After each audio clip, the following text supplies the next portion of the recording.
तो चलिए आज डिस्कस करते हैं आइजर एप्टीट्यूड टेस्ट का 2019 वाला सेक्शन। ठीक, उसमें भी हम बायोलॉजी के पेपर करेंगे। तो बढ़ते हैं अगर पहले क्वेश्चन की ओर। क्वेश्चन नंबर 1 क्या है? Which of the following produces a dikaryotic phase in Basidiomycetes? तो क्या पूछा है? Dikaryotic phase. डाइकैरियोटिक फेज मतलब डाइकैरियोटिक फेज मतलब N plus N। Dikaryotic phase मतलब N plus N। Dikaryotic phase मतलब दो न्यूक्लियस का, मतलब एक ही सेल में, ये देखो एक ही सेल में दो न्यूक्लियस का होना, वो भी N और N। एक ही सेल होगा मतलब एक ही साइटोप्लाज्म होगा, बट उसमें दो न्यूक्लियस होगा, एक N और एक N उसका प्लॉइडी है। ठीक, तो एक ही सेल में दो न्यूक्लियस का होना इसको कहता है डाइकैरियोटिक फेज, मतलब N प्लस N होगा। ठीक, किसमें पूछा गया है? इन बेसिडियोमाइसेटिस। आपको पता होगा फंजाई में, फंजाई का एक क्लास होता है बेसिडियोमाइसेटिस। ठीक, फंजाई में 4 क्लास हम पढ़ते हैं। एक तो फाइकोमाइसेटिस, दूसरा एस्कोमाइसेटिस, तीसरा बेसिडियोमाइसेटिस और फोर्थ है ड्यूटेरोमाइसेटिस। तो हमसे पूछा गया है कि बेसिडियोमाइसेटिस में कौन सा जो प्रोसेस है उस प्रोसेस से हमको डाइकैरियोटिक फेज मिलता है। ठीक, अगर फंजाई के बाद आए तो कैरियोगैमी, प्लाज्मोगैमी, ये सारा होता है। एपोगैमी नो, एपोगैमी तो दूसरा प्रोसेस है। एपोगैमी से फंजाई का कोई रिलेशन नहीं है। कैरियोकाइनेसिस नहीं, कैरियोकाइनेसिस का भी कोई रिलेशन नहीं। तो ये दोनों तो चले गए। अब बचा हुआ है कैरियोगैमी एंड प्लाज्मोगैमी। ठीक, कैरियोगैमी क्या है? कैरियोगैमी मतलब दो न्यूक्लियस का फ्यूज होना। मतलब ये जो सेल है, ये सेल में एक एन और एक एन, ये दो एन है। अब ये दो एन का फ्यूज होके टू एन बनना, मतलब दो न्यूक्लियस का जुड़ना, दो न्यूक्लियस का फ्यूज होना, उसको ही कहते हैं कैरियोगैमी।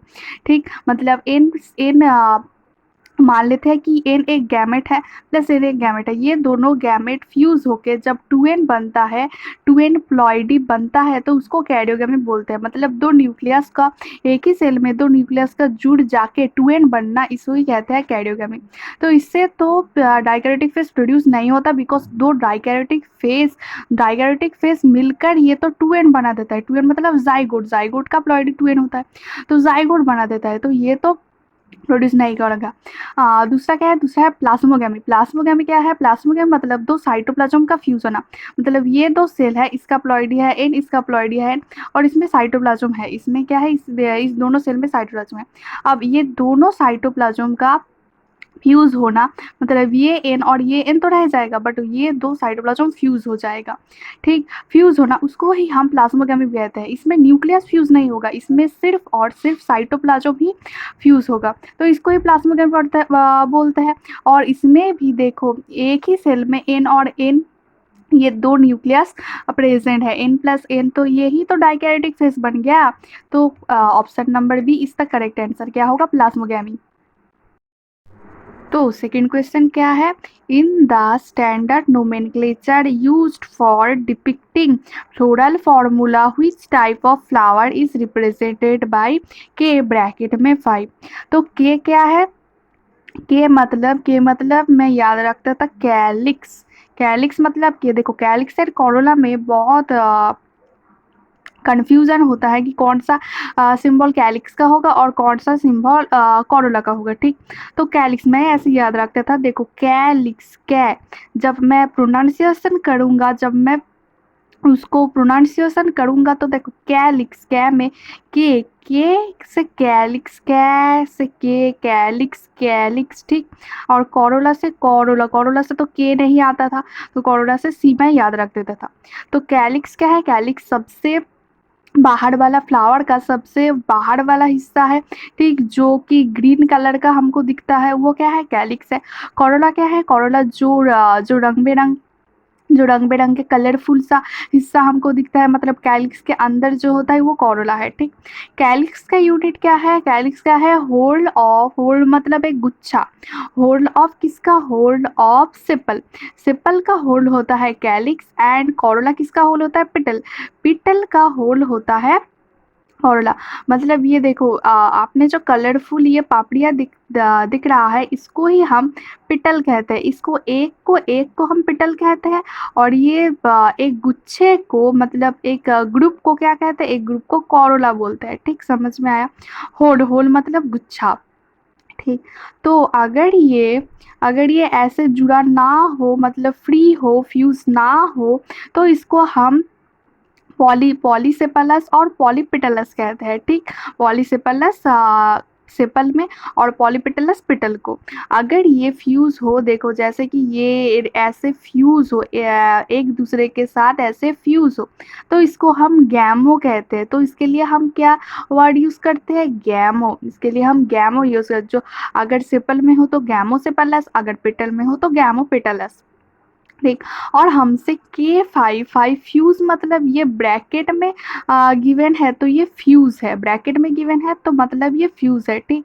तो क्या फ्यूज है? कैलिक्स फ्यूज है, मतलब सेपल के सारे सेपल क्या है? फ्यूज है। तो सेपल अगर फ्यूज हो तो हम क्या वर्ड यूज करेंगे? गैमोसेपलस। ठीक। तो इसका करेक्ट आंसर क्या होगा? Option number C, gamosepalous. ठीक। सिनकार्पस क्या है? सिनकार्पस मतलब जब गाइनोइसियम एक दूसरे के साथ फ्यूज हो तो उसको सिनकार्पस बोलते हैं। तो यहाँ पर तो गाइनोसियम नहीं बोला है, तो ये तो नहीं होगा, गैमापेटलस भी नहीं होगा और पॉलीसेपलस भी नहीं होगा। तो सही ऑप्शन क्या होगा? Option number C. आओ कुछ सिंबल हम देख लेते हैं। के का मतलब मैंने अभी अभी बताया है, के का मतलब कैलिक्स होगा और सी का मतलब कोरोला होगा। ठीक। अगर के सिर्फ 5 लिखा है, कोई ब्रैकेट ना गिवन हो, के सिर्फ 5, तो क्या होगा? इसको हम क्या कहेंगे? पॉलीसेपलस। पॉली मतलब जुड़ा नहीं होगा, फ्री होगा, एक दूसरे से फ्री होगा। तो इसका मतलब जो कैलिक्स है, जो सिपल है, ये जो सिपल्स है, ये एक दूसरे के साथ नहीं जुड़ा होगा, फ्री होगा, तो उसको हम पॉलीसिपलस कहते हैं और उसका सिंबल होता है के। वैसे 5 अगर डायग्राम से आपको गिवन हो तो ऐसा डायग्राम होगा K5 का। अब K5 अगर ब्रैकेट में गिवन हो तो उसको क्या करेंगे? गैमोसेपलस। गैमोसेपलस मतलब ब्रैकेट में है तो एक दूसरे के साथ जो सेपल्स है एक दूसरे के साथ फ्यूज होगा। अगर डायग्राम में दिखाना हो तो आप ऐसे दिखाइएगा। फिर अगर के 2+3 ऐसा कुछ गिवन हो तो के जब जो पहले नंबर होगा वो पहला नंबर क्या होगा? आउटर में होगा, बाहर में होगा, और जो दूसरा नंबर होगा वो इनर में होगा, अंदर वाले रेडियस में होगा। यहाँ पर देखो, यहाँ पर K2+3 मतलब दो सेपल है, दो सेपल क्या होगा? अलग अलग रेडियस में होगा। एंड टू जो दो सेपल है, पहले दो सेपल आउटर में होगा और बाद में तीन सेपल जो 3 सेपल होंगे वो अंदर वाले रेडियस में होगा। जैसा डायग्राम, इस डायग्राम से मैं आपको समझाना चाहती हूँ कि देखो ये दो रेडियस में बाहर में होगा और ये तीनों क्या होगा? अंदर में होगा, इनर वाले रेडियस में होगा। ठीक। ऐसे डायग्राम होगा। अगर ये ऐसा कुछ पूछ लिया, ऐसा कुछ डायग्राम गिवन होगा और ऑप्शन में आपको ये गिवन होगा तो आप मार्क करके आ जाइएगा। सी मतलब मैंने कहा है कोरोला। सी का सिंबल, सी सिंबल मतलब कोरोला का सिंबल। ठीक। अगर सी ऐसे 5 हो, कोई ब्रैकेट ना गिवन हो, तो उसको हम क्या कहेंगे? पॉलीपिटलस। क्या? पॉलीपिटलस। पॉलीपिटलस मतलब फ्री होगा, फ्यूज नहीं होगा। जो पिटल्स है, पिटल्स क्या होगा? फ्री होगा, जुड़ा नहीं रहेगा। और के 5 सी फाइव अगर ब्रैकेट में होगा तो उसको हम क्या कहेंगे? उसको हम कहेंगे गैमोपिटलस। गैमो मतलब फ्यूज। तो पिटल क्या होंगे? पिटल एक दूसरे के साथ जुड़े होंगे, मतलब एक दूसरे के साथ फ्यूज होंगे। ठीक। अब ये बड़ा इंपॉर्टेंट एग्जांपल है बिकॉज ये फैबेसिए में गिवन है। फैबेसिए फैमिली में ऐसे ऐसे जो पिटल है, ऐसे पिटल हमको गिवन है। तो इससे क्या है? C1+2+2 ब्रैकेट में होगा, मतलब 1 एक अलग रेडियस में, 2 अलग रेडियस में और 2 ब्रैकेट में, मतलब फ्यूज है बट अलग रेडियस में है। तो ये आउटर में होगा। मैंने अभी अभी जो कैलिक्स है उससे मैंने समझा है, तो कोरोला से भी समझाता हूँ। 1 मतलब आउटर में, एकदम बाहर में एक पिटल, फिर 2, फिर अंदर वाले रेडियस में, उसके अंदर वाले रेडियस में 2 पिटल, और उसके अंदर वाले रेडियस में 2 पिटल, वो भी फ्यूज होंगे, ऐसे फ्यूज होंगे। तो ये फैबेसिए फैमिली में दिखता है, तो ये इंपॉर्टेंट है। तो देखो ये बाहर वाले रेडियस, फिर ये अंदर वाले रेडियस, फिर ये अंदर वाले रेडियस, और ये भी क्या है? ये भी फ्यूज है। ठीक ऐसे ऐसे कैलिक्स को, ऐसे अगर कॉरोला हो व ऐसे पेटल हो तो इसको हम क्या कहते हैं, इसको हम वैक्सिलरी एस्टिवेशन बोलते हैं। इसको हम क्या कहते हैं, इसको हम वैक्सिलरी एस्टिवेशन एस्टिवेशन बोलते हैं। एस्टिवेशन मतलब पिटल का अरेंजमेंट और सेपल का अरेंजमेंट जब हम फ्लावर्स में दिखते हैं तो उसको हम एस्टिवेशन बोलते हैं। और उसका ये कौन सा टाइप है, ये वैक्सिलरी एस्टिवेशन है। ये कौन सा टाइप है, ये वैक्सिलरी एस्टिवेशन। तो फैबेसियम में कौन सा एस्टिवेशन, वो भी अच्छा फैबेसियम में कौन सा होगा, कैलिक्स कोरोला का नहीं, कैलिक्स का नहीं होगा, कौन सा होगा, कोरोला का होगा। ठीक मतलब सेपल का वैक्सिलरी एस्टिवेशन नहीं है, पिटल का वैक्सिलरी एस्टिवेशन, ये याद रख लेना। ये क्वेश्चन आता है कि किसमें वैक्सिलरी एस्टिवेशन दिखता है, फैबेसियम में किसमें वैक्सिलरी एस्टिवेशन दिखता है, पिटल में, नॉट सेपल में नहीं दिखता है। बच्चों को कॉन्फ्यूजन होता है कि सेपल में दिखता है या पिटल में, नहीं, पिटल में दिखता है वैक्सिलरी एस्टिवेशन, वो भी फैबेसियम में। ठीक, अब ए का मतलब होता है एंड्रोइसियम। ए का मतलब क्या होता है, एंड्रोइसियम। अगर देखो ये ए 9+1 ऐसा गिवन हो, ये भी फैबेसियी फैमिली है, ये भी पूछा जाता है कि इसका मतलब क्या है, इसका मतलब डायाडेल्फस है। डायाडेल्फस मतलब 9 जो एंथर है, ये देखो ये एंथर है और ये इसका फिलामेंट है। जो फिलामेंट होगा उस फिलामेंट 9 फिलामेंट होगा और 9 ही फिलामेंट क्या होगा, फ्यूज में होगा, एक फिलामेंट फ्री होगा। तो ये एक बंडल, फिलामेंट का बंडल, और ये एक फिलामेंट का बंडल। ठीक, तो ये 2 फिलामेंट, तो इसको हम डायडेल्फस बोलते हैं। ये फैबेसियी में दिखता है और डायडेल्फस का एग्जाम्पल क्या है, पी है। मतलब फैबेसियी फैमिली में जो भी प्लांट होगा वो डायडेल्फस कंडीशन दिखाएगा। उसमें एग्जाम्पल क्या गिवन था, एनसीईआरटी में पी गिवन था डायडेल्फस में। तो ए 9 ब्रैकेट में मतलब 9 फ्यूज है और एक अकेला एंथर क्या है, अलग है। ठीक, अब बढ़ते हैं जी का मतलब क्या है, जी का मतलब गाइनोसियम है। ठीक, जी का मतलब क्या है, गाइनोसियम। अगर जी के नीचे अगर अंडरलाइन हो तो उसको हम हाइपोगाइनस बोलते हैं। हाइपोगाइनस मतलब सुपेरियर ओवरी। मतलब जो ओवरी है वो ओवरी बाकी दूसरे जो होल है, दूसरा जो होल है, मतलब जो कैलिक्स, कोरोला, एंड्रोसियम, उससे ऊपर होगा ओवरी का पोजीशन। ओवरी का पोजीशन क्या होगा, उससे ऊपर होगा, तो इसीलिए हम इसको सुपेरियर ओवरी बोलते हैं। फिर जी के साइड में अगर डैश हो तो उसको हम पेरीगाइनस बोलते हैं। पेरीगाइनस में हाफ इंफीरियर, मतलब जो ओवरी का पोजीशन होगा और बाकी जो होल का पोजीशन होगा वो सेम टू सेम जगह पर होगा, मतलब एक ही जगह पर होगा। ये ओवरी का पोजीशन और ये जो अलग अलग होल है उनका पोजीशन सेम पोजीशन में होगा। अगर जी के ऊपर अगर अंडरलाइन हो तो उसको हम एपीगाइनस बोलते हैं। एपीगाइनस मतलब इनफीरियर, मतलब ओवरी का पोजीशन नीचे होगा बाकी सारे होल से, बाकी सारे होल ऊपर होगा और ओवरी क्या होगा, ओवरी का पोजीशन नीचे होगा। ठीक, तो इनका एग्जाम्पल इंपॉर्टेंट है। इनका एग्जाम्पल क्या है, चलो याद कर देता हूँ। हाइपोगाइनस का एग्जाम्पल आप इससे याद रखना, एमसीबी मतलब मस्टर्ड, चाइनारोस एंड ब्रिंजल। क्या है, मस्टर्ड, चाइनारोस एंड ब्रिंजल। तो हाइपोगाइनस का एग्जाम्पल क्या है, मस्टर्ड, चाइनारोस, ब्रिंजल। ठीक, अब पेरीगाइनस का एग्जाम्पल है पेरी। पेरी क्या, इससे पी से शुरू होता है, तो पी से शुरू होता है, तो पी आर हम याद रख रहे हैं, पेरी का पी और ये पी आर हम याद रख रहे हैं। पी मतलब प्लम, पीच और रोज। क्या पेरीगाइनस का एग्जाम्पल क्या है, प्लम, पीच एंड रोज। ठीक, अब एपिगाइनस के एग्जाम्पल क्या है, सी मतलब क्यूकम्बर, फिर गुआवा, फिर आर। तो सी जी और एस, सी जी एस, तो कैसे याद रखना, सी जी एस मतलब cucumber, guava and sunflower. Epigynous का एग्जाम्पल तो क्या हुआ, क्यूकम्बर, गुआवा और सनफ्लावर। तो हाइपोगाइनस का एग्जाम्पल क्या हुआ, M C B, mustard, China rose, brinjal. Perigynous का P R, plum, peach, rose and epigynous का C G S, cucumber, guava and sunflower. ठीक, और ये तो पता ही होगा कि परसेंटेज सिंबल है, मतलब वो जाइगोमॉर्फिक होगा। क्या होगा, जाइगोमॉर्फिक। जाइगोमॉर्फिक मतलब एक ही प्लेन से हम फ्लावर को 2 हिस्सों में डिवाइड कर सकते, एक ही प्लेन में हम फ्लावर को 2 हिस्सों में डिवाइड कर सकते हैं और प्लेन नहीं होगा। ठीक, उसको हम जाइगोमॉर्फिक कहते हैं। और ये सिंबल अगर गिवन है तो ये सिंबल किसका है, एक्टिनोमॉर्फिक का। मतलब बहुत सारे प्लेन से हम इसको डिवाइड कर सकते हैं 2 हिस्सों में, 2 हाफ में हम डिवाइड कर सकते हैं बहुत सारे प्लेन से। तो ये सारे सिंबल हो गया, ये सारे सिंबल आप याद कर लेना।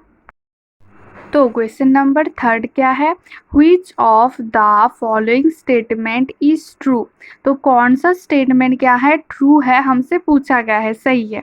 तो फर्स्ट ऑप्शन पढ़ते हैं, blood is a connective tissue which does not secret collagen. Yes, ये स्टेटमेंट याद रख लेना, बिकॉज कनेक्टिव टिश्यू में ऐसा एक ही कनेक्टिव टिश्यू है, वो जो फ्लूइड कनेक्टिव टिश्यू है, जो ब्लड है, वो एक ही मात्र, वो केवल और केवल एक ही है जो कि कोलाजन को सिक्रेट नहीं करता। क्या करता, कोलाजन को सिक्रेट नहीं करता। तो ये तो स्टेटमेंट ठीक है, तो हमसे ट्रू ही पूछा है, तो ऑप्शन ए तो करेक्ट है। ऑप्शन बी क्या है, tendons are a type of dense irregular connective. नहीं, टेंडन इरेगुलर नहीं है, tendon regular connective. Tendon and ligament, tendon and ligament मैंने बोला था कि टेंडन एंड लिगामेंट क्या है, रेगुलर कनेक्टिव टिश्यू है। इरेगुलर कनेक्टिव टिश्यू कौन कौन है, जैसे कि स्किन, जैसे कि ग्लैंड्स का जो अपर वाला लेयर, ग्लैंड्स का जो अपर वाला लेयर, प्रोटेक्टिव लेयर, वो सब लोग इरेगुलर कनेक्टिव टिश्यू में आते हैं। But tendon ligament dense regular connective tissue में आता है। ठीक, ऑप्शन सी क्या है, adipose tissue is an example of fluid. अरे नहीं बाबा, फ्लूइड कनेक्टिव टिश्यू एक ही है, वो है ब्लड। ब्लड ही फ्लूइड कनेक्टिव टिश्यू है, एडिपोज टिश्यू नहीं है। फिर है saliva is secreted by and endocrine gland. नहीं नहीं, सलाइवा कौन सिक्रेट करता है, सलाइवा तो एक्सोक्राइन ग्लैंड सिक्रेट करता है। एंडोक्राइन ग्लैंड्स तो हार्मोन रिलीज करते हैं, हार्मोन सिक्रेट करते हैं। तो ये भी स्टेटमेंट गलत है। तो सही स्टेटमेंट क्या है, ऑप्शन नंबर ए। तो क्वेश्चन नंबर 4 क्या है, which one of the following helps in bacterial motility. तो बैक्टीरिया में जो मोटिलिटी, जो बैक्टीरिया चलता फिरता है, उसमें कौन हेल्प करता है, सेंट्रियोल। अरे भाई, बैक्टीरिया में सेंट्रियोल कहाँ से आ गया, तो सेंट्रियोल तो नहीं होगा। माइक्रोट्यूब्यूल नहीं, माइक्रोट्यूब्यूल भी प्रोकैरियोट, बैक्टीरियल सेल मतलब प्रोकैरियोटिक सेल। प्रोकैरियोटिक सेल में सेंट्रियोल और माइक्रोट्यूब्यूल क्या करेगा, फिमराई का फंक्शन क्या है, तो फिमराई अटैचमेंट में मदद करता है। फिमराई कैसे, किस में मदद करता है, अटैचमेंट में मदद करता है। मतलब कोई भी चीज़ हो, उससे अगर जुड़ना हो बैक्टीरिया को, तो उसमें फिमराई उसको मदद करता है। तो ये तो नहीं होगा मोटिलिटी में। फ्लैजेला, यस, फ्लैजेला बैक्टीरिया में मोटिलिटी में हेल्प करता है। फ्लैजेला प्रोकैरियोटिक सेल और यूकैरियोटिक सेल दोनों में भी मोटिलिटी में मदद करता है। तो क्वेश्चन नंबर 5 क्या है, match the entities in column 1 and column 2। ठीक, which one of the following choice is correct. तो कौन सा चॉइसेस करेक्ट है, ये हमसे पूछा है। तो कॉलम 1 और कॉलम 2 में गिवन है heme, NAD, zinc, niacin. And column 2 में क्या है, कोफैक्टर, विटामिन, कोएंजाइम, प्रोस्टेटिव, ये सारा गिवन है। तो हमसे मैच द फॉलोइंग पूछा गया है। तो देखो यहाँ पर हमने एक चार्ट बना लिया है। हॉलो एंजाइम क्या है, हॉलो एंजाइम मतलब हॉलो मतलब होल एंजाइम, हॉलो मतलब होल एंजाइम, मतलब एपो एंजाइम प्लस कोफैक्टर से मिलकर हॉलो एंजाइम बनता है। एपो एंजाइम क्या है, एपो एंजाइम मतलब प्रोटीन वाला पार्ट, जो रियल एंजाइम है। एंजाइम मतलब ही तो प्रोटीन है, तो प्रोटीन वाला पार्ट क्या है, एपो एंजाइम है। और कोफैक्टर क्या है, कोफैक्टर एक नॉन प्रोटीन पार्ट है। कोफैक्टर की क्यों जरूरत पड़ी, बिकॉज अकेला प्रोटीन ही तो कर सकता था काम, अकेला प्रोटीन ही तो रिएक्शन की स्पीड को फास्टर कर सकता था। पर कोफैक्टर की क्यों ज़रूरत पड़ी, बिकॉज देखो बहुत सारे रिएक्शन होते हैं जो केवल एक ही प्रोटीन पार्ट नहीं कर सकता है, सिर्फ एपो एंजाइम नहीं कर सकता था उसे। कोफैक्टर की मदद से जब रिएक्शन का स्पीड भी बढ़ता है और रिएक्शन भी फास्ट होता है। ठीक, तो कोफैक्टर इसलिए हमको लगा कि रिएक्शन की फास्ट हो जाए और एपो एंजाइम की मदद कर दे, बस। ये कौन सा, ये नॉन प्रोटीन पार्ट है। तो हॉलो एंजाइम किस किस से मिलने से बनता है, एपो एंजाइम प्लस कोफैक्टर, इन दोनों से मिलकर हॉलो एंजाइम मतलब होल एंजाइम बनता है। ठीक, और कोफैक्टर भी थ्री टाइप के होते हैं। एक तो पहला प्रोस्थेटिक ग्रुप मतलब प्रोस्थेटिक ग्रुप एक ऑर्गेनिक कंपाउंड है जो टाइटली बाउंड हो जाता है एपो एंजाइम से, मतलब एपो एंजाइम अगर आए तो उससे टाइटली बाउंड हो जाता है प्रोस्थेटिक ग्रुप। इसका एग्जाम्पल क्या है, इसका एग्जाम्पल है हीम। जो हीम है वो क्या है, वो एक प्रोस्थेटिक ग्रुप की तरह बिहेवियर करता है, क्या है, हीम। और उसका एपो एंजाइम क्या है, एपो एंजाइम है peroxidase and catalyst. Peroxidase and catalyst क्या है, एपो एंजाइम। और हीम क्या है, हीम को फैक्टर के प्रोस्थेटिक ग्रुप में आता है। ठीक, और ये कौन सा रिएक्शन में मदद करता है, देखो H2O2 मतलब हाइड्रोजन पेरोक्साइड को अगर वाटर और ऑक्सीजन में बदलना है तो पेरोक्सीडेस और कैटालेस एंजाइम तो लगता है, और उसमें हीम अगर लग जाए तो रिएक्शन क्या होगा, रिएक्शन फास्ट हो जाएगा। तो हीम इसमें प्रोस्टेटिक ग्रुप की तरह बिहेवियर करता है। और सेकेंड क्या आता है, सेकेंड है कोएंजाइम। कोएंजाइम भी एक ऑर्गेनिक कंपाउंड है, बट वो टेम्पोररी बाउंड होता है एपोएंजाइम से। मतलब रिएक्शन की टाइम में ही कोएंजाइम एपोएंजाइम के साथ बाउंड होता है, उसके पहले और उसके रिएक्शन के पहले और रिएक्शन से बाद में कोएंजाइम का कोई बिहेवियर, कोई फैक्टर, कोई भी फंक्शन नहीं है।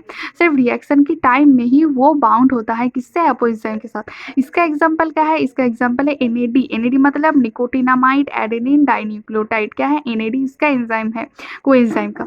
फिर क्या है, फिर है मेटल आयंस। मेटल आयंस एक नॉन ऑर्गेनिक कंपाउंड है। मेटल आयंस इसका एग्जांपल क्या है, इसका एग्जांपल है जिंक।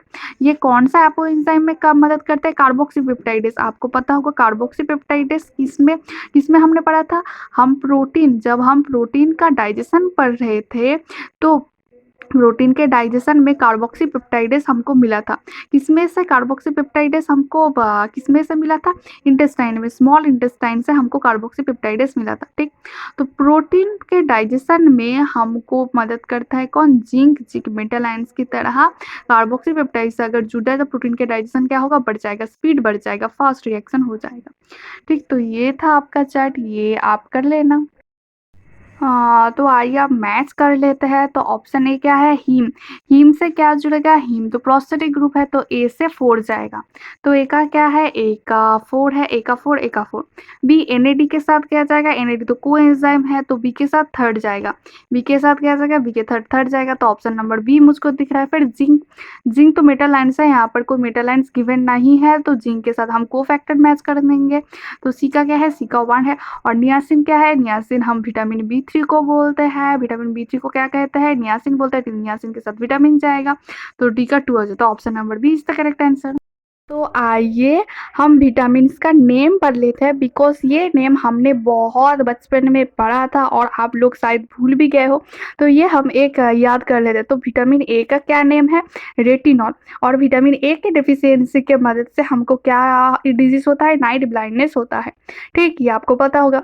विटामिन बी1 का क्या नेम है, थायमिन। और इसके डिफिशियंसी से क्या होता है, बेरी डिजीज होता है। विटामिन बी2 का क्या है, विटामिन बी2 का राइबोफ्लेविन है। विटामिन बी3 का क्या है, नियासिन है। विटामिन बी5 का पेंटाथेनिक एसिड है। बी6 का पायरिडॉक्सिन है। बी7 का बायोटीन है। बी9 का फोलेट है। बी12 का आपको पता होगा, बी12 कोबालामिन है। और इसकी डेफिशिएंसी क्या होता है, पर्नीशियस एनीमिया होता है। विटामिन सी का क्या है, विटामिन सी का एस्कॉर्बिक एसिड है, और उसका डेफिशिएंसी के वजह से स्कारवी होता है, स्कारवी होता है। फिर विटामिन डी के डेफिशिएंसी का वजह से क्या डिजीज होता है, रिकेट्स एंड ऑस्टियोमेलाइसिस। ये वो जो बोन्स का डिजीज है, रिकेट और ऑस्टियोमेलाइसिस, विटामिन डी के डेफिशिएंसी से। तो ये विटामिन्स का नेम आप लोग कर लीजिएगा। तो क्वेश्चन नंबर 6 क्या है, ड्यूरिंग लाइट रिएक्शन में इन chloroplast of tobacco plants where is the proton gradient generated. मतलब कहाँ पर हम प्रोटॉन ग्रेडियंट जनरेट होता है, ये हमसे पूछा गया है। ठीक, वो भी कौन सा फेस में, लाइट रिएक्शन में इन क्लोरोप्लास्ट में। ठीक, ऑप्शन ए क्या है, between stroma and intermembrane space of chloroplast. नहीं, इंटरमेम्ब्रेन स्पेस से इसका कोई लेना देना नहीं। Between thylakoid lumen and intermembrane, नहीं, इंटरमेम्ब्रेन स्पेस नहीं। Between stroma and thylakoid lumen, yes, stroma और थाइलाकॉइड ल्यूमेन में proton gradient generate. Proton gradient मतलब देखो, ये क्या है, ये बाहर वाला हिस्सा क्या है, बाहर वाला हिस्सा हमको स्ट्रोमा मान लेते हैं, और अंदर वाला हिस्से को हम थाइलाकॉइड के ल्यूमेन मान लेते हैं। तो यहाँ पर जो प्रोटॉन है, जो H+ है स्ट्रोमा में, वो H+ 3 प्रोसेस से वो थाइलाकॉइड के ल्यूमेन में आ जाता है। ठीक, ये हमको पता है। तो स्ट्रोमा में क्या है, स्ट्रोमा में प्रोटॉन की कमी मिलती है, और थाइलाकॉइड के ल्यूमेन में प्रोटॉन एक्सेस हो जाता है। तो इसको ही हम प्रोटॉन ग्रेडियंट बोलते हैं। तो किस किस के बिटवीन होता है, between stroma and thylakoid lumen. तो option C is the correct answer. तो क्वेश्चन नंबर 7 क्या है? Which of the following will not, क्या है? विल नॉट, नॉट में अंडरलाइन लगाना, will not be triggered by the release of acetylcholine in the synapse at the neuromuscular junction during the muscle contraction. तो muscle contraction में कौन सा process नहीं होता, कौन सा प्रोसेस ट्रिगर नहीं होता जब एसिटाइल कोलिन रिलीज होता है, किसमें? साइनेप्स में। ठीक, ऑप्शन नंबर ए क्या है? Generation of an action potential in the muscle. Yes, muscle में एक्शन पोटेंशियल जनरेट होगा तभी तो मसल कंट्रैक्ट करेगा। बी क्या है? Release of calcium 2+ from the sarcoplasmic reticulum. Yes, sarcoplasmic reticulum से भी कैल्शियम 2+ आएगा। फिर कैल्शियम 2+ क्या होगा? जो ट्रोपोनिन है, ट्रोपोनिन के एक यूनिट से बाइंड करेगा तभी तो ट्रोपोमाइसिन उस जो ट्रोपोमाइसिन का शिफ्टिंग होगा, ट्रोपोमाइसिन शिफ्टिंग होगा जो कि मास्क करके रखा था किसको? एक्टिन फिलामेंट को, जो कि एक्टिन फिलामेंट को मास्क करके रखा था ट्रोपोमाइसिन, वो हट जाएगा तभी तो माइसिन का हेड एक्टिन फिलामेंट से जुड़ जाएगा। तो ये भी सही है कि release of calcium 2+ from the sarcoplasmic reticulum. फिर थर्ड क्या है? Binding of ATP molecule to the myosin head. नहीं, ये गलत है, बिकॉज जब भी एटीपी मॉलिक्यूल बाइंड होगा मायोसिन हेड से तब क्या होगा? तब तो कॉन्ट्रैक्शन रुक जाएगा, इसमें मसल कंट्रैक्शन नहीं होगा, मसल कंट्रैक्शन रुक जाएगा। मसल कंट्रैक्शन कब होता है? जब एटीपी मॉलिक्यूल, एटीपी टूट कर एडीपी प्लस फॉस्फेट में बनेगा, तब क्या होगा? तब एनर्जी रिलीज होगा और उसी एनर्जी से ही तो मायोसिन का हेड एक्टिन फिलामेंट से जुड़ेगा। तो जब एटीपी मॉलिक्यूल आ जाएगा तब तो कॉन्ट्रैक्शन नहीं होगा। तो हमसे यही पूछा है कि मसल कॉन्ट्रैक्शन में ये तो नहीं होता, बिकॉज ये तो मसल रिलैक्सेशन का इवेंट है। तो option C is the correct answer, because जब एटीपी मॉलिक्यूल बाइंड होता है तब मसल्स क्या हो जाता है? तब मसल्स तो रिलैक्स कर जाता है।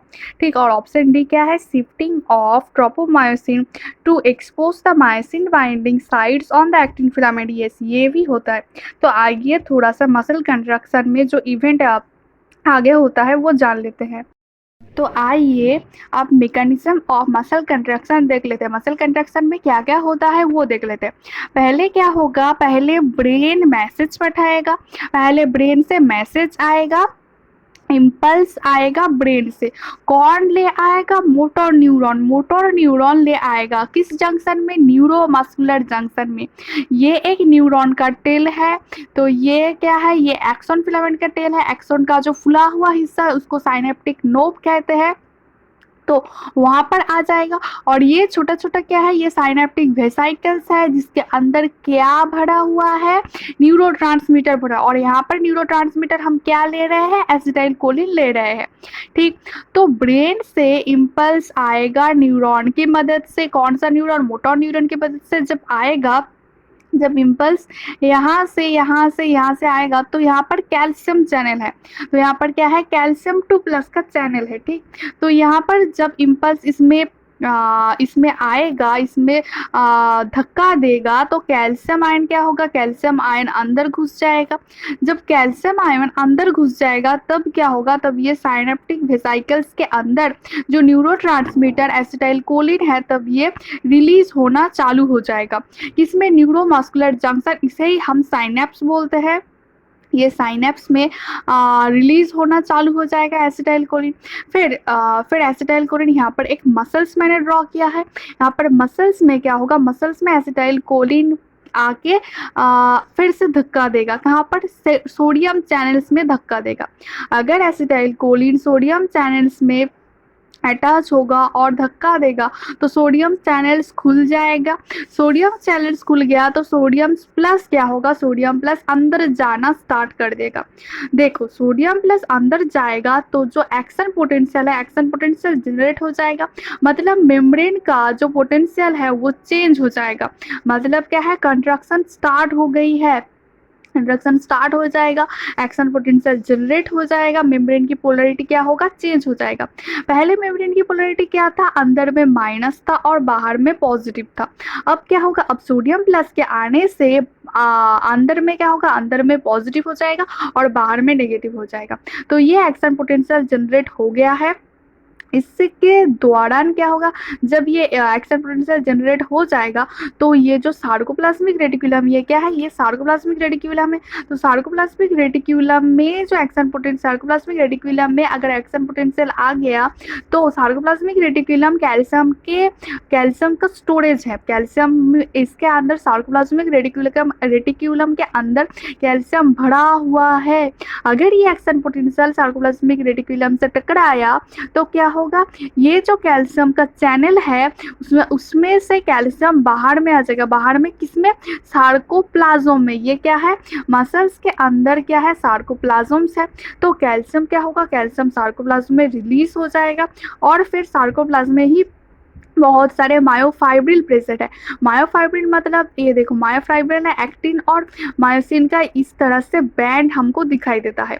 तो मायोफाइब्रिल में ये अटैच होएगा कैल्शियम और फिर क्या होगा, मायोफाइब्रिल में एक्टिन और मायोसिन का इस तरह से बैंड हमको मिलता है। तो यहाँ पर एक्टिन और यहाँ पर मायोसिन हमको दिख रहा है। कैल्शियम आके क्या होगा, कैल्शियम आके ट्रोपोनिन का एक यूनिट है, उसको हम टीपीसी बोलते हैं। ट्रोपोनिन का एक यूनिट टीपीसी से कैल्शियम 2+ बाइंड हो जाएगा। फिर क्या होगा, कैल्शियम जैसे ही कैल्शियम 2+ बाइंड हो जाएगा, फिर ये जो मास्किंग कर रखा है ये ट्रोपोनिन, जो एक्टिन के माइसिन बाइंडिंग साइट को जो मास्क करके रखा है वो हट जाएगा। हट जाने के बाद माइसिन का हेड एक्टिन फिलामेंट से जुड़ जाएगा तो मसल कंट्रैक्शन होना क्या होगा, स्टार्ट हो जाएगा। ठीक, ट्रोपोनिन के 3 यूनिट्स होते हैं, टीपीसी, टीपीटी और टीपीआई। टीपीसी मतलब कैल्शियम बाइंडिंग ट्रोपोनिन, टीपीटी मतलब ट्रोपोमाइसिन बाइंडिंग ट्रोपोनिन और टीपीआई मतलब इनहिबिटिंग ट्रोपोनिन। टीपीआई क्या करता है, टीपीआई ही इनहिबिट करता है, मास्किंग कर देता है एक्टिन के फिलामेंट को, क्योंकि जब मायोसिन फिलामेंट ना उससे जुड़ पाए, ठीक, टीपीआई करता है। बट जब कैल्शियम आयन आ जाएगा तब तो ये हट जाएगा ये मास्किंग, तो मायोसिन फिलामेंट आसानी से एक्टिन फिलामेंट से जुड़ पाएगा, मायोसिन का हेड। और देखो मायोसिन का हेड में 2 साइट होते हैं, एक तो एक्टिन बाइंडिंग साइट और एक मैंने कहा था एटीपी बाइंडिंग साइट होता है। जब एटीपी जुड़ जाता है तो मसल कंट्रैक्शन क्या होता है, स्टॉप हो जाता है, मतलब मसल क्या होता है, रिलैक्सन में चला जाता है। तो ये था मसल कंट्रैक्शन के मैकेनिज्म, ये आप समझ गए होंगे। और एक बात देखो, जो ट्रोपोनिन है वो ट्रोपोमाइसिन से जुड़ा हुआ है, एक्टिन से नहीं। बहुत बच्चे होते हैं जो ये गलती करते हैं कि उसको लगता है कि ट्रोपोनिन एक्टिन से जुड़ा हुआ होता है। नहीं, ट्रोपोनिन ट्रोपोमाइसिन के एक रेगुलर इंटरवल में प्रेजेंट होता है। ठीक, तो क्वेश्चन नंबर 8 क्या है, the diagram below shows a typical ECG. ये एक ईसीजी का डायग्राम है जहाँ पर पी वेव क्या रिप्रेजेंट करता है, पी वेव हमको पता है एट्रियल सिस्टोल, मतलब एट्रिया जब कॉन्ट्रैक्शन करेगा तब पी वेव दिखाई देगा। क्यूआरएक्स कॉम्प्लेक्स क्या है, क्यूआरएक्स कॉम्प्लेक्स है जब वेंट्रिकल, जब क्या होगा, वेंट्रिकल सिस्टोल करेगा, मतलब जब वेंट्रिकल कॉन्ट्रैक्ट करेगा तब क्यूआरएक्स कॉम्प्लेक्स दिखाई देगा। और टी वेव क्या रिप्रेजेंट करता है, टी वेव करता है जब वेंट्रिकल क्या करेगा, जब वेंट्रिकल रिलैक्स करेगा, मतलब वेंट्रिकल के डायस्टोल टी वेव को रिप्रेजेंट करता है। ठीक, अब पूछा क्या है, if the AV node is not functional, क्या है, AV node is not functional, which of the following options correctly represent the changes seen in the ECG. तो देखो, जब एवी नोड फंक्शनल नहीं होगा तो ईसीजी में क्या चेंज आएगा, ये हमसे पूछा गया है। ठीक, एवी नोड का अगर एवी नोड फंक्शन हो, एवी नोड क्या कराता है, एवी नोड जो वेंट्रिकल है वेंट्रिकल को कॉन्ट्रैक्ट कराता है। एवी नोड ही क्या कराता है, एवी नोड और एवी नोड के जो ब्रांचेस है वो वेंट्रिकल को क्या करेगा, कॉन्ट्रैक्ट करने में मदद करेगा।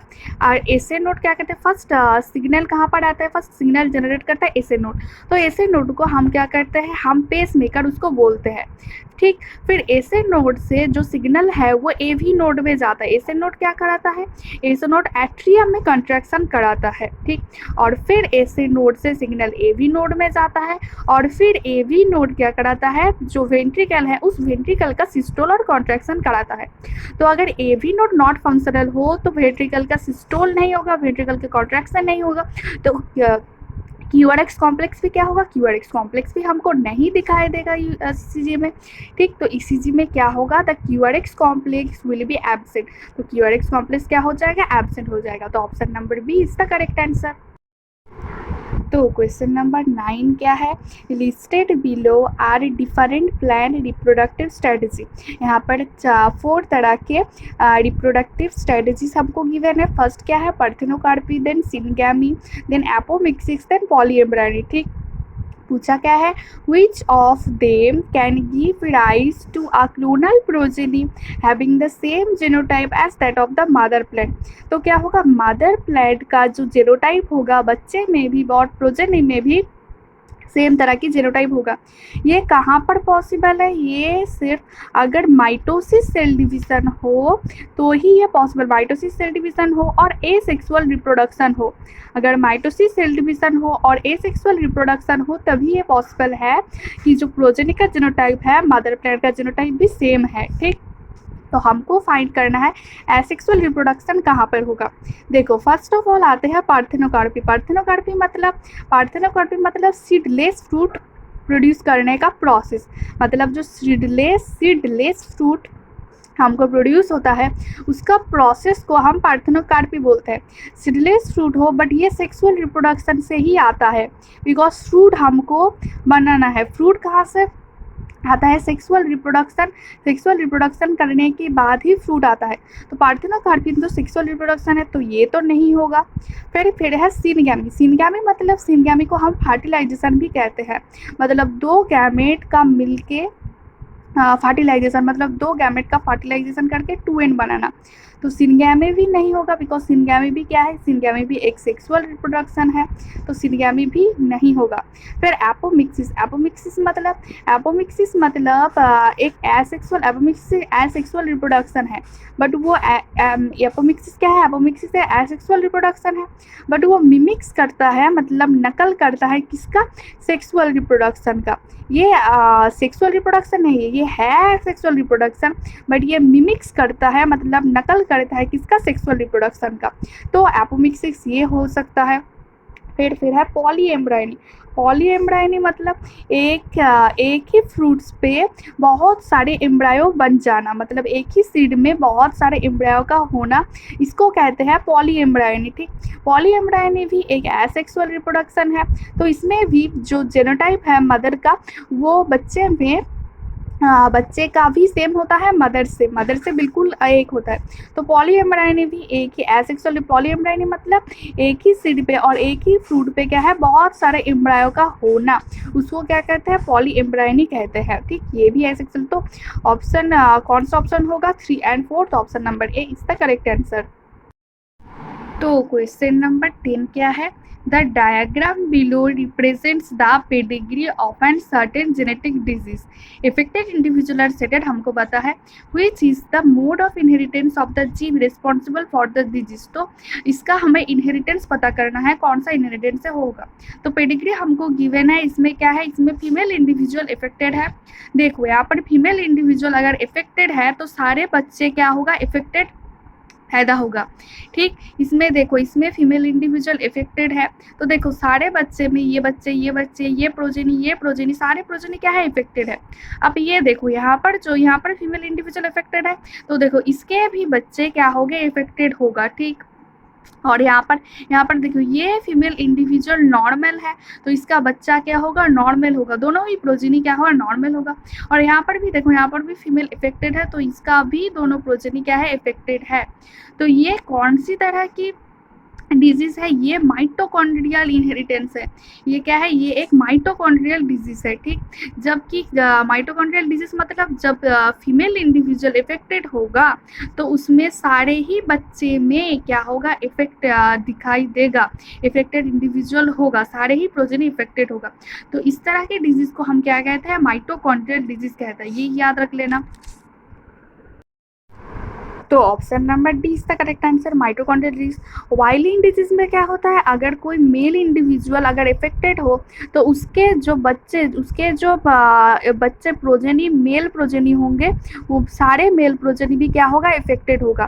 फीमेल में कोई असर नहीं पड़ेगा, सिर्फ मेल फादर से मेल प्रोजेनी में आएगा। ठीक, फिर क्वेश्चन नंबर 11 क्या है, an E coli whose DNA is fully labelled by N15। तो इकोलाई को हमने इकोलाई के डीएनए में हम कैसे मार्क किए हैं, N15 वाले डीएनए में मार्क कर दिए हैं इकोलाई के डीएनए। ठीक, is grown in a medium containing NH4Cl, और N इसमें क्या है 14 है। तो जिस मीडियम में हमने इस इकोलाई की डीएनए को ग्रोन किया है उस मीडियम में हम N14 डाल दिए हैं। तो पूछा क्या है, what will be the percentage of hybrid. तो हाइब्रिड का परसेंटेज, हाइब्रिड मतलब N15 N14, एंड लाइट मतलब N14 ठीक। DNA molecule at the end of 80 minute. तो 80 मिनट के बाद कितना परसेंटेज हाइब्रिड का होगा और कितना परसेंटेज लाइट होगा, इससे हमसे पूछा गया है। क्या एज्यूम है, assume that doubling time of E coli is 20 minute. हमको पता है कि इकोलाई 20 मिनट के बाद अपने डीएनए को डबल कर देता है। ठीक, तो चलिए ये करते हैं। तो देखो यहाँ पर मैंने इकोलाई के एक डीएनए को ले लिया है। आपको पता है कि इकोलाई क्या है, एक बैक्टीरिया है। तो उसमें क्या होगा, डबल स्टैंडर्ड डीएनए होगा। तो ये देखो, ये एक स्टैंड और ये एक स्टैंड, और हमें क्वेश्चन में गिवन है कि हमने इसको N15 मार्क कर दिया है। तो हमने भी इसको N15 कर दिया है। तो 20 मिनट क्वेश्चन में गिवन है कि इकोलाई का डबलिंग टाइम क्या है 20 मिनट। तो 20 मिनट के बाद डीएनए का क्या होगा, डीएनए डबल हो जाएगा। मतलब ये तो एक डीएनए है, एक डीएनए, मैंने 2 स्ट्रैंड दिखाया बट है ये एक डीएनए। तो ये एक डीएनए क्या होगा, डबल हो जाएगा, मतलब 2 डीएनए हो जाएगा। और हमने मीडियम क्या दिया है, N14 मीडियम में हमने ग्रो किया है। तो जो नया वाला स्ट्रैंड होगा वो N14 आएगा। क्या होगा, नया वाला स्टैंड N14 आया। देखो ये N15 वाला क्या है, N15 वाला ये तो पेरेंट स्टैंड है। तो पेरेंट स्टैंड के पास पेरेंट स्टैंड को कॉपी करते हुए एक डॉटर स्टैंड बनेगा, और डॉटर स्टैंड क्या होगा, N14 आएगा। बिकॉज मीडियम हमने N14 लिया है, तो मीडियम से ही तो डीएनए आता है, तो डीएनए N14 आएगा, और ये पेरेंट स्टैंड को कॉपी करते हुए ये डॉटर स्टैंड बनेगा। तो ये तो एक है, तो डबल हो जाएगा, 2 हो जाएगा। उसके बाद और हमने 20 मिनट चला है, तो 14 मिनट के बाद और डीएनए डबल हो जाएगा। तो ये 2 था, ये 4 आ जाएगा।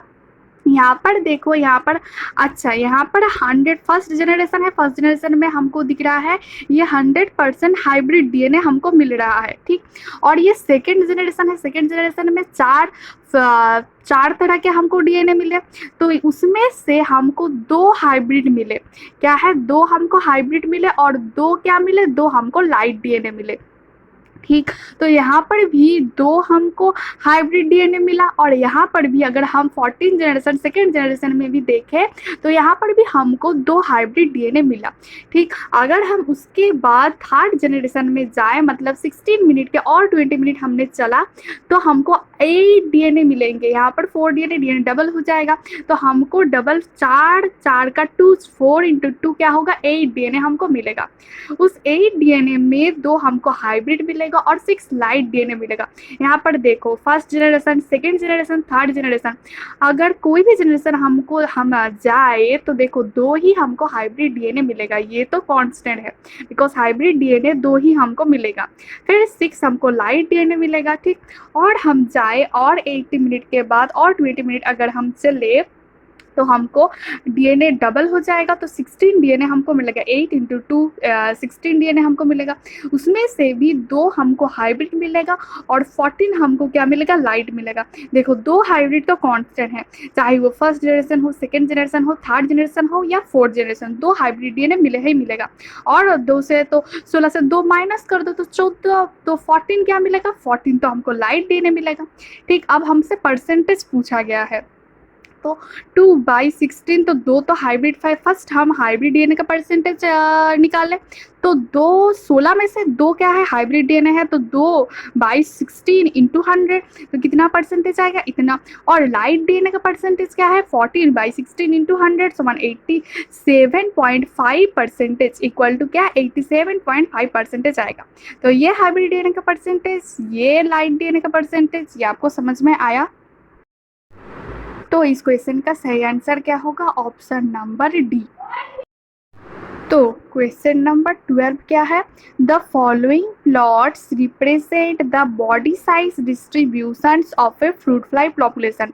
तो फ्रूट फ्लाई का पॉपुलेशन का बॉडी साइज का डिस्ट्रीब्यूशन हमको प्लॉट दिया है।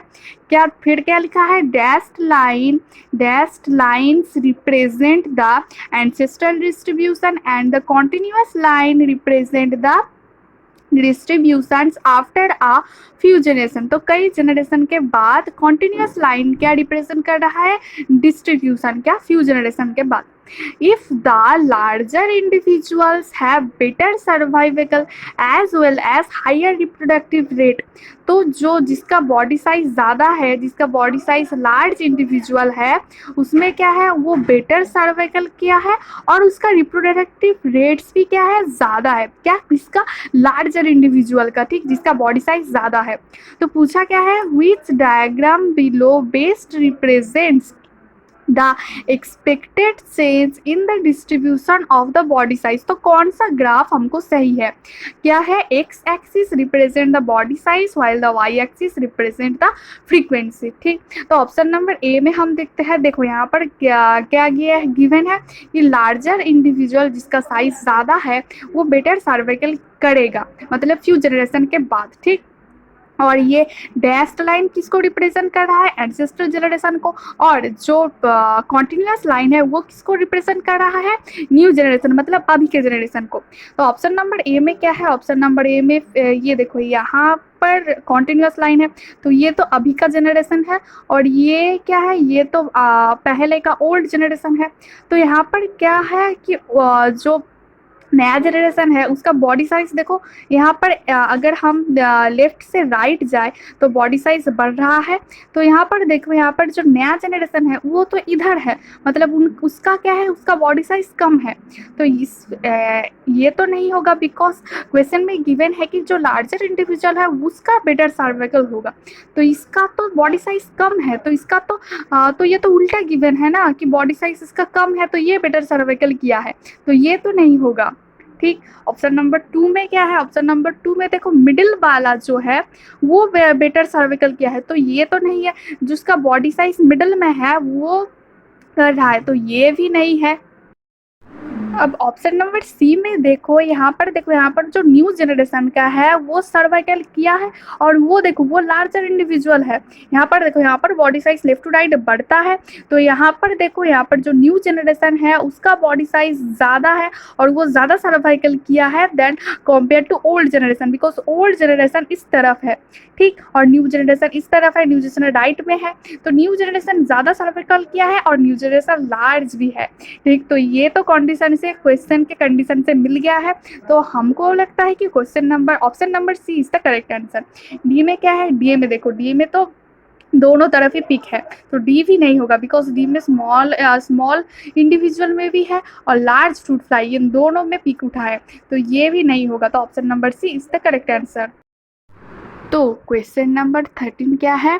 What are the types of immunity acquired by, first क्या है? Transfer of antibodies to the foetus via the placenta. तो प्लाजेंटा से मैंने पहले भी बताया है कि प्लाजेंटा से कौन सा एंटीबॉडी जाता है? आईजीजी। क्या? आईजीजी टाइप एंटीबॉडी फीटस से जाता है प्लाजेंटा को क्रॉस करके। ठीक, एंड सेकेंड क्या है? Vaccination of an infant. Vaccination का मतलब क्या है? वैक्सीनेशन मतलब ही है हम एंटीजन को डाल रहे हैं इसमें बॉडी के अंदर। वैक्सीनेशन में क्या होता है? हम एंटीजन को डालते हैं बॉडी के अंदर। और यहाँ पर क्या है? फर्स्ट में क्या है? ट्रांसफर ऑफ एंटीबॉडी, हम एंटीबॉडी डाल रहे हैं किसमें? फीटस के अंदर। ठीक, तो फर्स्ट ऑप्शन में क्या है? फर्स्ट तो पैसिव इम्यूनिटी होगा, बिकॉज हम रेडीमेड एंटीबॉडी, जो एंटीबॉडी हमको मिला है वही हम बॉडी में डाल रहे हैं, तो ये तो पैसिव इम्यूनिटी होगा। और सेकंड क्या है? सेकंड हम वैक्सीनेशन कर रहे हैं, तो वैक्सीनेशन क्या होगा? एक्टिव इम्यूनिटी होगा, बिकॉज देखो वैक्सीनेशन मतलब एंटीजन को बॉडी में डालना। अगर बॉडी में एंटीजन मतलब ही एक फॉरेन सब्सटेंस है, तो कोई फॉरेन सब्सटेंस को अगर हम बॉडी में डालें तो उसके अगेंस्ट एंटीबॉडी बनेगा। तो एंटीबॉडी हमारा बॉडी खुद ब खुद बना रहा है एंटीजन के अगेंस्ट, तो ये तो एक्टिव हुआ ना, बिकॉज एंटीबॉडी हम खुद बना रहे हैं, कोई रेडीमेड हमको गिवन नहीं कर रहा है, रेडीमेड हमको मिल नहीं रहा है, तो वो हम खुद बना रहे हैं, तो वो क्या होगा, एक्टिव होगा, बिकॉज एक्टिव है और ये ज़्यादा दिनों तक ये स्टेबल है। बिकॉज एक्टिव इम्यूनिटी क्या है, एक्टिव इम्यूनिटी धीरे धीरे आता है बट ये लॉन्ग टाइम तक स्टेबल होता है। बट पैसिव इम्यूनिटी क्या है, पैसिव इम्यूनिटी लॉन्ग टर्म नहीं है, शॉर्ट टर्म है, बट जल्द से जल्द आ जाता है। ठीक, तो ऑप्शन नंबर डी होगा पहले, जो एंटीबॉडी अगर हम कहीं से दे, कहीं से बॉडी में डाले तो वो पैसिव होगा, अगर बॉडी खुद ब खुद एंटीबॉडी प्रोड्यूस करे तो वो एक्टिव इम्यूनिटी होगा। फिर क्वेश्चन नंबर 14 क्या है, which among the following correctly क्या है, correctly represents the sequence of events for a normal polymerase chain reaction. तो हमको पॉलीमरेज चेन रिएक्शन मतलब पीसीआर में हमको इवेंट्स का सीक्वेंस बताना है।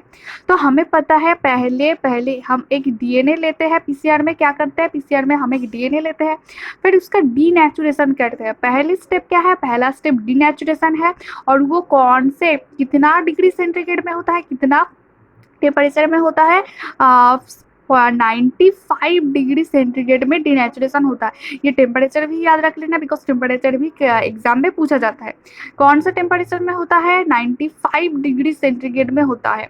ठीक, तो यहाँ पर क्या होगा, डिनेचुरेशन में अगर हम डीएनए में हीट दे, डीएनए में टेम्परेचर अगर दे, तो ये दो डीएनए स्टैंड क्या हो जाएगा, अलग हो जाएगा। इनके बीच में जो हाइड्रोजन बॉन्ड प्रेजेंट है वो टूट जाएगा। ठीक, तो वो टूट गया। अब आप इसके बाद डिनेचुरेशन के बाद क्या होगा, डिनेचुरेशन के बाद एनिलीन होगा। एनिलीन में कितना डिग्री टेम्परेचर का ज़रूरत होता है, 50 से 60 डिग्री सेंटीग्रेड हमको टेम्परेचर यहाँ पर ज़रूरत होता है। ठीक, और फिर क्या होता है, फिर ये एनिलिंग के बाद हम इसमें प्राइमर डाल देते हैं। प्राइमर क्या है, प्राइमर मतलब छोटे छोटे डीएनए का टुकड़ा जो है उसको हम प्राइमर बोलते हैं। ठीक, तो प्राइमर हमको मिल गया। प्राइमर में एक खासियत क्या होता है, प्राइमर में 3 प्राइम OH ग्रुप हमको फ्री मिल जाता है। क्या है, 3 प्राइम, यहाँ पर 5 प्राइम से 3 प्राइम है प्राइमर। प्राइमर मतलब छोटे छोटे डीएनए का टुकड़ा, तो 3 प्राइम OH हमको फ्री मिल गया। तो यहाँ से हम क्या होगा, डीएनए का रिप्लिकेशन यहाँ से आसान हो जाएगा। ठीक, उसके बाद एनिलीन के बाद कौन सा प्रोसेस आता है, एक्सटेंशन। क्या आता है, एक्सटेंशन।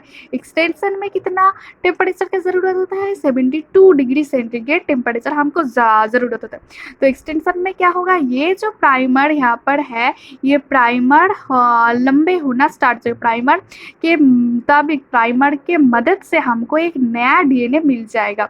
कैसे नया डीएनए मिलेगा, बिकॉज देखो ये जो प्रोसेस है पीसीआर का, ये होल प्रोसेस हम थर्मल साइक्लर, कौन से यंत्र में, थर्मल साइक्लर एक मशीन है, उसमें हम क्या करते हैं, पीसीआर हम ये परफॉर्म करते थे थर्मल साइक्लर मशीन में। और यहाँ पर क्या क्या डाल देते हैं, यहाँ पर हमने प्राइमर डाल देते हैं, फिर क्या डालते हैं, फिर टैग पॉलीमरेज। टैग पॉलीमरेज मतलब, टैग पॉलीमरेज एक थर्मोस्टेबल पॉलीमरेज एंजाइम है जो डीएनए रेप्लिकेशन में मदद करता है। हम आपको पता होगा कि जो डीएनए रेप्लिकेशन है उसमें हमको पॉलीमर स्टैक पॉलीमरेज हमको पॉलीमरेज हमको मदद चाहिए, पॉलीमरेज हमको चाहिए रेप्लिकेशन में। और यहाँ पर देखो, यहाँ पर टेम्परेचर बहुत ज़्यादा है, तो जो ऑर्डिनरी पॉलीमरेज है वो क्या होगा, वो इतना ज़्यादा टेम्परेचर है, वो इतना ज़्यादा टेम्परेचर में स्टेबल नहीं होगा, अनस्टेबल हो जाएगा। तो हम यहाँ पर एक नया तरह के पॉलीमरेज यूज़ करते हैं, उसको हम टैग पॉलीमरेज बोलते हैं। और वो कहाँ से हम आइसोलेट करते हैं, वो हम थर्मोस्टेबल या थर्मस एक्वाटिकस से हम वो क्या करते हैं, आइसोलेट करते हैं। किससे, थर्मस एक्वाटिकस एक बैक्टीरिया है, उससे हम टैग पॉलीमरेज क्या करते हैं, टैग पॉलीमरेज आइसोलेट करते हैं। तो यहाँ पर हम और क्या डालते हैं, डीएनटीपीस डालते हैं। डीएनटीपीस मतलब डीऑक्सी न्यूक्लियोटाइड ट्राइफॉस्फेट हम यहाँ पर और डाल देते हैं, किसमें, ये थर्मल साइक्लर मशीन में। ठीक, और ये क्या करते हैं, ये जैसे कि एडेनिन, गुआनिन, थाइमिन, फिर साइटोसिन, ये लोग क्या करते हैं, ये देखो टैग पॉलीमरेज की मदद से एक फिर एक ये एक-एक करके ये एक-एक डीएनटीपी जुड़ जाते रहेंगे और पेरेंट चेन को कॉपी करते हुए नया डीएनए स्ट्रैंड बनाएंगे। ठीक, तो तो हमको 1 आवर के अंदर ही अंदर क्या होगा, 1 बिलियन हमको डीएनए कॉपी हमको मिल जाएगा। ठीक, तो हमको इस तरह से पीसीआर वर्क करता है, मतलब पॉलीमरेज चेन रिएक्शन। अगर आपको डीएनए मैनिपुलेशन करना है तो PCR is the best option. ठीक, और हमको यहाँ पर सीक्वेंस पूछा गया है, तो पहले क्या होगा, पहले डिनेचुरेशन होगा, फिर एनिलिंग होगा, फिर एक्सटेंशन होगा। तो option number A is the correct answer. फिर क्वेश्चन नंबर 15 क्या है, loss of biodiversity occurs due to the growth of carrot grass मतलब पार्थेनियम स्पी। This is an example of, तो ये किसका एग्जाम्पल है, हमको पता है कि पार्थेनियम और कैरोट गैस क्या है, एक एलियन स्पीसीज है। क्या है, एक एलियन स्पीसीज है। तो option number A is the correct answer. क्या है, पार्थेनियम और कैरोट गैस क्या है, एक एलियन स्पीसीज है। तो इसका क्या होगा, ये देखो, ये जो चारों पॉइंट है, एलियन स्पीसीज इन्वेशन, को extension, over exploitation and habitat lesson fragmentation, ये चारों क्या है, ये चारों को हम एविल क्वाड्रेट कहते हैं। क्या कहते हैं, एविल क्वाड्रेट। क्वाड्रेट मतलब 4। एविल क्वाड्रेट क्यों कहते हैं, बिकॉज इन चारों की वजह से ही बायोडाइवर्सिटी लॉस होता है। मेनली इन चारों की वजह से बायोडाइवर्सिटी लॉस होता है। और सबसे ज़्यादा किसकी वजह से होता है, अगर क्वेश्चन में पूछा गया कि सबसे ज़्यादा किसकी वजह से होता है, तो वो होता है हैबिटेट लॉस एंड फ्रेगमेंटेशन की वजह से सबसे ज़्यादा, मैक्सिमम तो इसके वजह से होता है। और हमसे क्वेश्चन में पूछा कैरोट ग्रास कौन सा बायोडाइवर्सिटी लॉस करता है, तो कैरोट ग्रास क्या है, कैरोट ग्रास एक एलियन स्पीसीज इन्वेशन है। ठीक, तो कुछ एलियन स्पीसीज के नाम आप याद कर लेना। एग्जाम्पल क्या है, first of all Nile parts introduced into Lake Victoria. किसको एक्सटिंक्शन किया है, 2000 स्पीसीज ऑफ क्लिक्लॉइड फिश। उस लेक विक्टोरिया रिवर में जो क्लिक्लॉइड फिश मिलता है उसको एक्सटिंक्शन कर दिया है। किसने, किस एलियन स्पीसीज ने, नील पार्ट्स ने। ठीक, ये पहला एग्जाम्पल हुआ। दूसरा क्या है, लाइक लैंटेना, फिर वाटर हाइसिंथ इकोर्निया, जो आपके आसपास के रिवर में मिलता है, वो इंडिया में लाया गया था और उसने एक्सटिंक्शन कर दिया था बहुत सारे। आपको पता होगा वाटर हाइसिंथ को टेरर ऑफ बंगाल भी बोलते हैं। ठीक, वो इतना ज़्यादा स्प्रेड किया था इंडिया में। फिर थर्ड क्या है, African catfish Clarias gariepinus, किसको एक्सटेंड कर दिया था, अपने जो रिवर में कैट फिश मिलते थे उसको एक्सटिंक्शन कर दिया था। इंडिया में जो कैट फिशेस मिलता है उसको एक्सटिंक्शन कर दिया था। किसने, वो एलियन स्पीसीज कौन था, क्लैरियस गैरीपाइनस। ठीक, और यहाँ पर एक एलियन स्पीसीज है पार्थेनम। और ओवर एक्सप्लॉयटेशन से कौन कौन मर गया था, ओवर एक्सप्लॉयटेशन से स्टीलर सिकाऊ रसिया में था, रसिया में स्टीलर सिकाऊ, क्या था, स्टीलर सिकाऊ, और पैसेंजर पिजियन, क्या था, पैसेंजर पिजियन, ये दोनों मर गए थे ओवर एक्सप्लॉयटेशन। तो ओवर एक्सप्लॉयटेशन मतलब ज़्यादा खाना, तो ज़्यादा खाना, बस ज़्यादा यूज़ करना उन एनिमल्स को। तो रसिया में था, रसिया में Steller sea cow and passenger pigeon. इन दोनों क्या होता है, ये दोनों ओवर एक्सप्लॉयटेशन से एक्सटिंक्ट हो गए थे। तो ये था। तो इस तरह से हमने ये पूरा हमने क्वेश्चन प्रैक्टिस कंप्लीट कर लिया है। अगर इसमें आपको कोई भी डाउट आ रहा है तो प्लीज़ कमेंट में हमको बताइएगा। और अभी के टाइम में आप सिर्फ फार्मूला रिवाइज करिए, लाइक फिजिक्स, केमिस्ट्री, मैथ के जो भी आपने फार्मूला पढ़ा है, सीखा है, उसको आप रिवाइज करते रहिए। इस टाइम पे रिवीजन बहुत ज़रूरी है। और क्वेश्चन प्रैक्टिस कीजिए, जितना से जितना ज़्यादा हो आप क्वेश्चन लगाइए। और हाँ, और एक फ्री मॉक टेस्ट है, वो आइजर के ऑफिशियल वेबसाइट में गिवन है, तो उसका वो आप ज़रूर लगाइएगा, वो मॉक टेस्ट लगाइएगा और बताइएगा कि क्या क्या स्कोर आ रहा है, बिकॉज वो मॉक टेस्ट इम्पॉर्टेंट है। ठीक, तो thank you all of you and all the very best. पढ़ाई करते रहिए।